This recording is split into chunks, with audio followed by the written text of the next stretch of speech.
안녕하세요, 오승영입니다. 음악 장르별 오디오 지난 시간 잘 보셨나요? 다이애나 크롤 편 반응이 어떤지 모르겠어요. 이게 그냥 의미 있게 한다는 것보다 재밌어야 되는데, 자, 오늘은 장르를 바꿔서 이제 클래식 편이에요.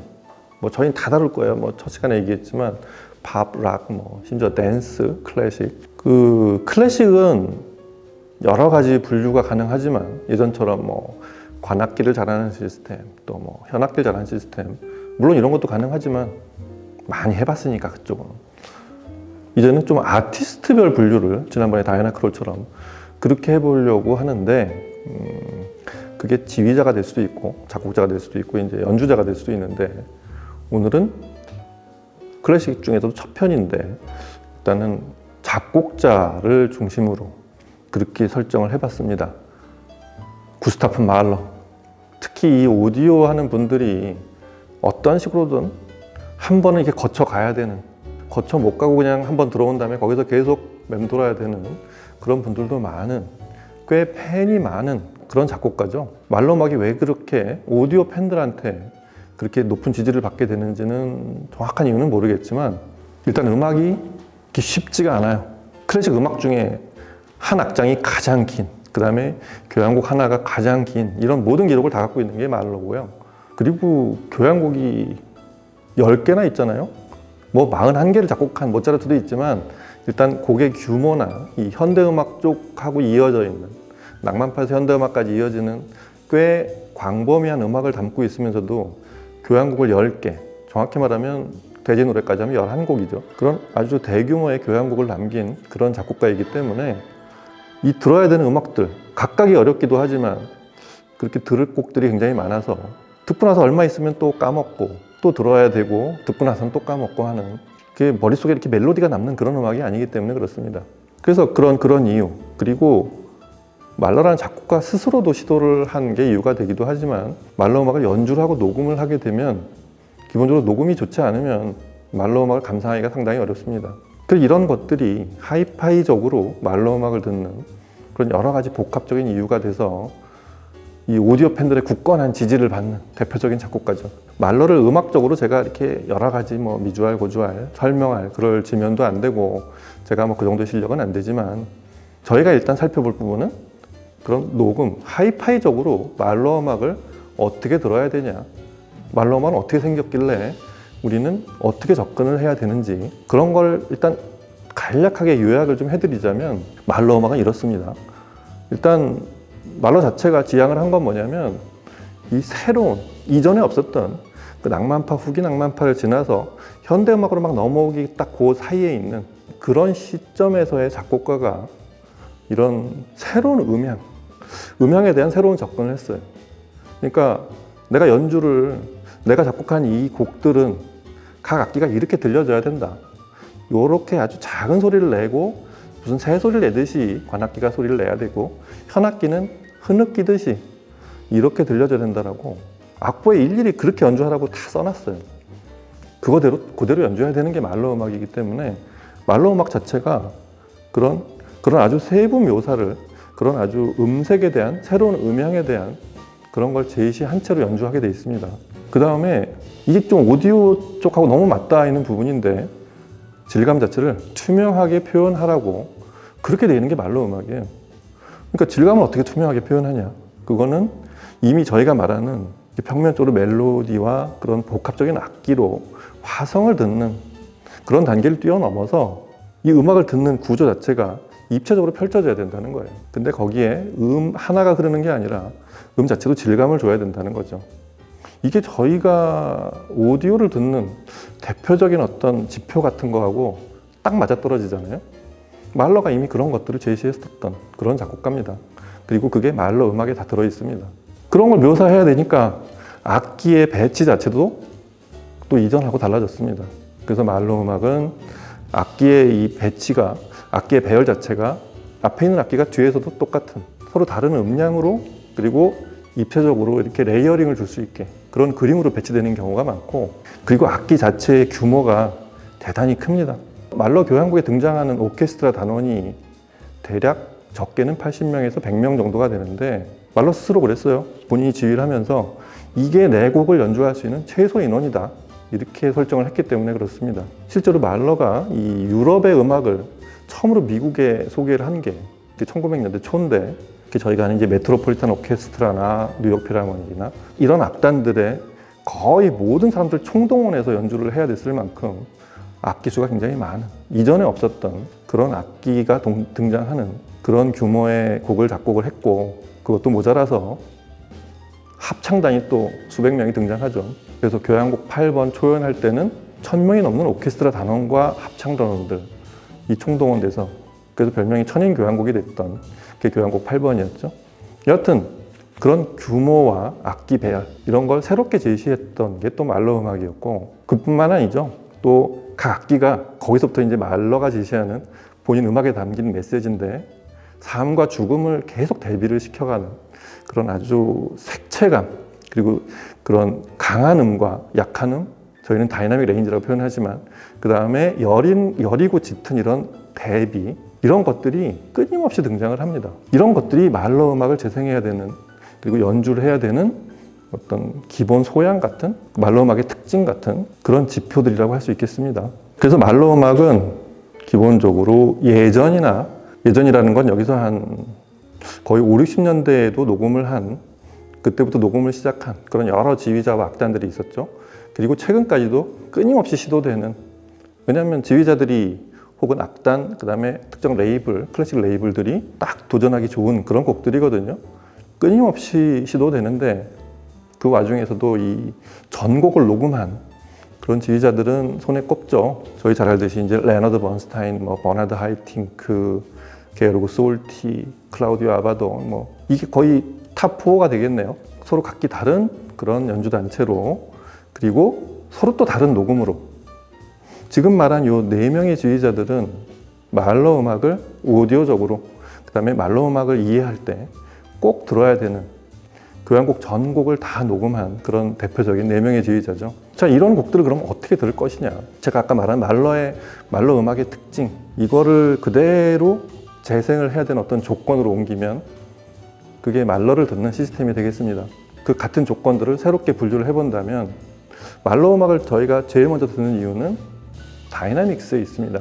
워낙에 소리가 저희가 한 클래식 웬만한 곡들 중에서도 잠깐씩, 그리고 규칙적으로 빵빵 이렇게 다이나믹스가 터지더라도, 이 다이나믹스 아주 박진감 넘치고 저음을 쾅쾅 대는, 저음을 쾅쾅 두들겨대는 이런 소리가 들린다고 해도, 고전파 낭만파는 규칙적이고, 또 그게 클라이막스상에서 어느 부분이 지나가면 그런 부분이 특정 부분에서만 나타나는 경우들이 많잖아요. 근데 말러 음악은 교향곡 10개 전체를 통틀어서 어느 부분이 갑자기 튀어나올지 모르는, 표현을 좀 그렇게 하면 그렇지만 듣는 사람이 한시도 안심할 수 없는 갑자기 빵빵 터지는 그런 신호들이 있고, 베이스가 저기까지 들어가고 거기까지 강한 소리가 났으면 거기서 이제 대략 이제 조용해지겠구나 싶을 때쯤에 더 깊이 들어가는 게, 그게 또 말러의 음악입니다.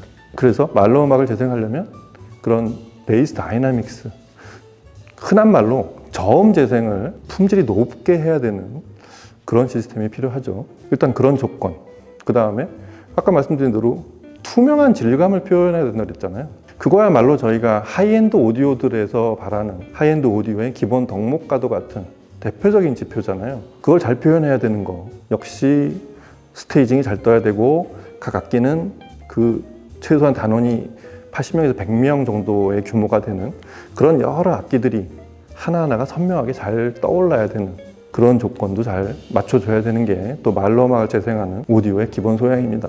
그 다음에 기본적으로 대역이 넓어야 돼요. 말러 교향곡에서 특히 저 높은 음이 올라가면 이 관악기를 찌를 듯이 올라가고, 특히 여성 합창부의 그 높은 대역까지 끝까지 올라가고, 끝까지 올라가면서도 에너지가 줄어들지 않는 그런 부분들이, 특히 저 부활 끝부분 가면 부활 끝부분의 클라이막스 같은 데 나타나는 그런 것들을 들으려면 대역이 굉장히 넓어야 됩니다. 낮은 대역은 낮은 대역대로 이 다이나믹스뿐만 아니라 낮게까지 들이우는, 낮은 대역까지를 들리게 해주면서도 높은 대역까지 왕복을 해야 되는 그런 아주 넓은 대역도 말러 음악을 들을 때 굉장히 말러 음악의 진면목을 이렇게 다른 시스템하고 다르게 해주는 굉장히 중요한 부분입니다. 넓은 대역을 들려줘야 되는 그런 부분. 그 다음에 이런 것들을 모두 종합을 했을 때 다른 것들은 조금 스피커의 어떤 소양이나 등급에 따라서 조금씩 편차가 있다고 해도 이건 무조건 돼야 되는 게 있는 게 그게 해상도예요. 악기 수가 워낙에 많고 그리고 그 악기도 이렇게 입체감을 줘야 되는 같은 악기들을 레이어링을 지게 하는 그런 대역과 시차가 발생하는 그런 여러 장면들을 여지없이 다 보여주려면 그 원래 음원에 있는 만큼을 정확하게 있는 그대로를 다 들려줘야 되는데 그런 해상도를 잘 묘사해야 되는 시스템, 스피커 이런 것도 정말 까다로운 말로 음악을 종합적으로 들어야 될 때 동시에 하나가 되고 하나는 좀 쉬어도 되는 이런 게 아니라 그런 것들이 종합되어야만 그 말로 음악을 들을 수 있는 굉장히 까다로운 여러 가지 조건들이 동시에 나타나야 되는 어렵죠. 이런 걸 재생하는 스피커가. 어떤 분들은 그래서 말로 음악을 그냥 듣고 있는데 잘 나나 보다. 쿵쾅거리는 거 잘하고 뭔가 이렇게 선명하게 잘 보이는 것 같고 그러면 대략 말로인가 보다 하는데 말로 음악을 정말 잘 재생하면 누가 설명해 주지 않아도 나 그 지휘자와 그 악단의 연주 거기서 말러가 뭘 얘기하려고 그러는지 난 느꼈어. 그게 좀 느껴졌어. 이런 소리가 나올 정도로 그게 좀 들려야 되는 게 말로 음악을 제대로 들었을 때 그런 현상입니다. 자, 그래서 이번에도 말로 음악을 제대로 구사해 줄 수 있는 스피커들이 제한적이죠. 다른 때보다도 다른 어떤 아티스트에 대한 그런 조건보다도 말로는 그런 것들이 조금 더 말씀드렸듯이 복합적으로 여러 조건을 맞춰야 되는 좀 까다로움이 있습니다. 첫째는 그래서 그런 걸 잘 재생할 수 있는 스피커 중에 저는 제일 먼저 떠오르는 게 역시 윌슨 베넷이에요. 윌슨 베넷이 여러 스피커 있지만 제가 항상 그 피보나치 시리즈의 한 복판에 있는 윌슨 베넷이 액트 3 제로 이게 윌슨 베넷이로서도 그렇고 소리샵 전체 스피커를 통틀어서도 레퍼런스 중에 레퍼런스라고 생각하는 게 모든 게 다 표준이에요. 대역도 그렇고 다이나믹스도 그렇고 어떤 해상도도 그렇고 이런 것들을 고루 갖춘 그리고 한쪽에 치우치지 않은 그런 대표적인 제품이라고 할 수 있는데 늘 말씀드리지만 윌슨 베넷의 첫 스피커이기도 하고 유일하게 다른 스피커들은 거기까지 손을 댄 적이 없는데 6번을 개량한 스피커가 바로 액트 3 제로입니다. 그만큼 윌슨 베넷에도 애착이 굉장히 많은 꽤 의미를 많이 담은 스피커인데 역시 이 스피커가 이런 말러 같은 음악을 아주 그 한 복판까지 아주 침투력 있게 들어가는 그런 스피커라고 생각이 됩니다. 이 스피커는 기본적으로 아이소바릭 구조라서 베이스가 펑펑 쏟아지는 그런 소리하고는 좀 거리가 먼데 저역이 나올 때는 저 베이스의 음이 딱 생성되는 그 순간은 끝까지 다 재생을 해주는 느낌이 있죠. 그러니까 베이스의 양감을 그냥 과도하게 펑퍼짐하게 만들어 놓고 그게 그 다음에 어떻게 처리가 되는지를 굳이 신경 쓰지 않는 그런 스피커들하고는 좀 거리가 멀고 시작부터 끝까지를 정확하게 그리고 그 음의 반경이 어디까지인지 특히 저음의 반경이 어디까지인지를 정확하게 구사해주는 진짜 흔치 않은 몇 스피커 중에 하나인데 그래서 말로 음악의 이런 대규모 다이나믹스 가끔은 팀파니 사이에 팀파니도 여러 개를 편성하지만 그 사이에 진을 쿵 쳐대는 아주 깊이 있으면서도 그 음이 팀파니하고 서로 파동이 다르고 그 맺는 시간이 음이 쭉 이어지는 시간이 서로 다른 이런 것들이 마치 이렇게 그라데이션이 지듯이 그렇게 보여줄 수 있는 그런 베이스를 갖고 있는 스피커가 액트 3 제로고요. 더 중요한 거는 액트 3 제로로 얻을 수 있는 말러의 최고의 덕목은 말러가 얘기한 그 투명한 질감. 소리가 이 악단이 수백 명이 돼도 합창단까지 합쳐서 진짜 1000명이 돼도 이 전체가 마치 눈앞에서 펼쳐지듯이 심지어는 자리를 잘못 앉으면 거기까지 느껴지지도 않는 현장보다 조금 더 잘 보이는 그런 전망을 보여주는 게 그게 윌슨 베넷 스피커를 듣는 이유고 그런 윌슨 베넷 사운드를 가장 잘 구사하는 스피커가 역시 액트 3 제로입니다. 스피커가 크지도 않아서 딱 사람 키보다 약간 작은 한 어깨 높이 정도 되는 그 정도 사이즈로 실제로 스테이징이 펼쳐지는 그런 구간도 사실 굉장히 현실적인, 사실적으로 현장을 묘사하는 그런 사이즈도 굉장히 잘 설정이 되어 있다고 생각이 됩니다. 그 다음에 두 번째 스피커가 이름도 비슷한 윌슨 오디오죠. 윌슨 오디오에서도 샤샤 V, 이 샤샤 V도 윌슨 오디오 전체 제품군 중에서도 딱 중간쯤에 있는 제품이고 최신형이죠. 그 V 버전, V 머티리얼을 사용한 최신형이기도 하고 투바디로 된 스피커 중에서 가장 큰 그런 윌슨 오디오 제품인데, 이 제품으로 듣는 이 윌슨 오디오 샤샤 V로 듣는 말러야말로 말러의 그 오디오적 쾌감, 다이나믹스의 어떤 끝까지 보여줄 수 있는 그런 소리를 들려주는 대표적인 제품이죠. 샤샤 V야말로 어떤 분들은 말러는 이렇게 들어야 돼라고, 그게 좀 더 많은, 좀 더 공통적으로 말러는 이렇게 들어야 돼라는 어떤 포인트가 될 수 있는 그런 아주 에너지 강한 다이나믹스, 쿵쾅쿵쾅 끝까지, 그리고 정확하게, 그리고 색채감이 아주 뚜렷뚜렷하게 들려주는 그런 말러를 들을 때 이런 스피커야말로 아마 하이엔드 스피커를 듣는 재미? 큰 소리는 저렇게 내야 큰 소리 자체도 어떤 품질이 있구나, 품격이 있구나, 이런 소리를 들을 수 있는 게 바로 윌슨 오디오의 샤샤 V가 내는 그런 다이나믹스라고 할 수 있습니다. 물론 윌슨 오디오의 좀 더 많은 부분은 이런 베이스를 기반으로 해서 중역대 이상의 상위 대역에서 정확하게 꽂혀오는 그런 어떤 선명함, 그리고 그런 선명함 자체가 그려내는 전체적인 아주 뚜렷하고 아주 깨끗하게 보이는 그런 스테이징, 이미징, 이런 것들에 있는데, 그 기반 자체가 그런 스피커들이 종종 베이스를 약화시키면서라도 그걸 선명하게 보이게 하려는 경우가 있는데, 역시 윌슨 오디오는 그거보다 조금 더 많은 부분에 그런 베이스 다이나믹스, 이런 거를 구사하면서도 높은 대역에서 그거를 선명하게 들이우는 이런 게 이 말러 같은 곡을 들을 때 아주 큰 위력을 발휘할 수 있습니다.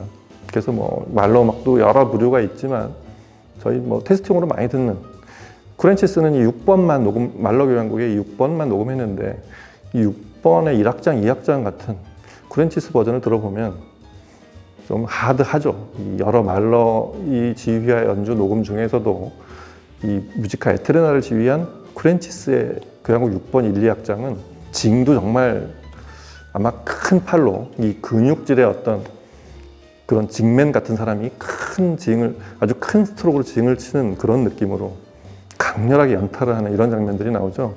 이런 건 윌슨 오디오가 잘합니다.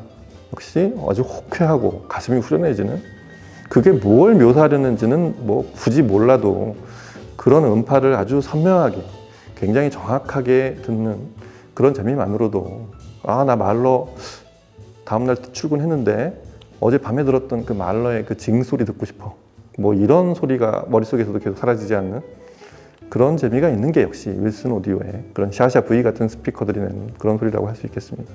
그 다음에 이 조금 다른 개념의 베이스인데 좀 더 이 말러 음악을 좀 더 큰 반경으로 그렇게 감싸오면서도 베이스의 어떤 포만감이 좀 더 많이 채워지면서도 그 가운데 아주 또렷하게 그런 이미징을 그려내는 해상도를 완성시키는 그런 스피커가 있죠. 케프의 블레이드입니다.